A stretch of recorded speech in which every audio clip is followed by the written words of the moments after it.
now that we've already discussed the Bible, let's go ahead and move forward and talk about those dimensions. The first dimension is survival. In that dimension, you're supposed to conquer fear and scarcity. And I think that makes sense, and it's self-explanatory. Babies come into the world with a lot of fear and scarcity. They don't know. It's wham for food, wham for sleep, wham for play.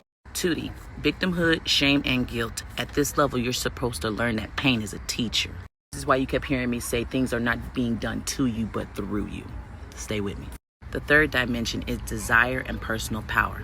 At this level, you're supposed to learn how to institute boundaries and take control over your personal power responsibly. Wake up. Wake up. A lot of y'all are still stuck here at this point because you're still putting material possessions on a pedestal. God just came through a season wiping down all the idols, and here you are putting them back up. After God removed all those certain people from your life, He took you out of that city. He took you out of that state. He pulled you from that job. And just because you didn't know what to do with that downtime, you were supposed to use that time to invest in yourself, by the way. You run right back to the vomit. You run right back to the foolishness that God just delivered you from. Wait, God pulled those things away from you so that you can be lightweight, so that you can ascend to 4D consciousness. Come on.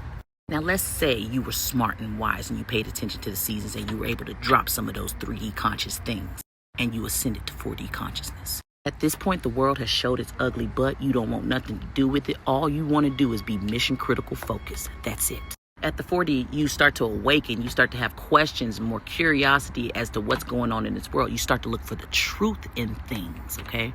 And at this level, you're supposed to be questioning the system. You have to also know somewhere between the 4D and the 5D, you detach from your emotions. You start to be mission and purpose focused. And if it's not that, then it don't make sense. It's kind of like how them old materialistic people say, if it don't make dollars, it don't make sense. That's some 3D thinking. But that concept kind of applies here. If it's not about purpose, we're not doing it and it don't make sense. And you start to identify and align with that righteous anger that's within you.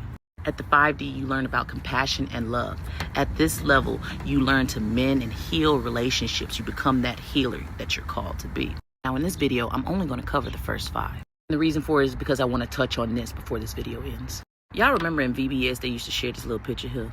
And they broke down what each of the Bibles belong to as far as the sections are concerned, where you see the law, the history, the prophets, all that stuff there. What if I was to tell you that each of those sections are dimensions?